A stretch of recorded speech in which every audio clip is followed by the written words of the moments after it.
All right, folks, I'm sure you enjoyed that ball game just as much as we did. Lyceum winning it in 5 sets, the fifth set, 15-10. And Ivy Remulla is with our Shakey's best player of the game. Oh, let's look at the highlights first of the match.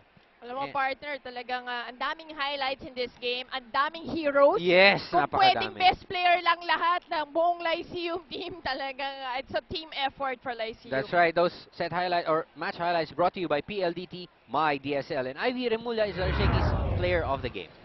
Thank you, Ian and Mozzie. And tama ka dyan, Mozzie. Kung pwedeng buong team ng Lyceum maging best player, talagang gagawin natin. Pero syempre, laging may isang nangingibabaw. And today, she played a very good game talaga, namang walang makalusot sa blocking at the net. And I'm here with our best player of the game, Nika Guliman.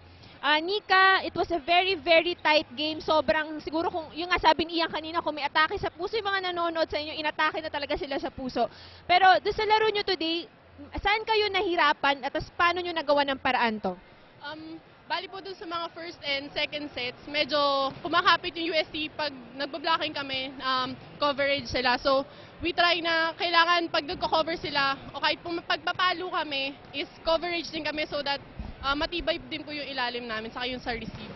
Okay, and that worked well for you guys. At dahil magandang laro mo today, Shakey's has a special gift for you.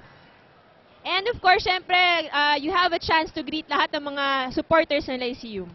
Binabati ko po yung mga supporters po ng Lyceum Lady Pirates, yung mama po ni Joy, yung mama ni Gagay, mama ko po, hello, sa mga taga-Antipolo, lahat po ng mga teammates po namin, mga family po nila, at saka sa, dinidedicate po namin yung game po namin kay Sir Tani. Okay, congratulations, Nika. Back to you, Ian and Mozzie. All right, thank you, Ivy, and congratulations to Sir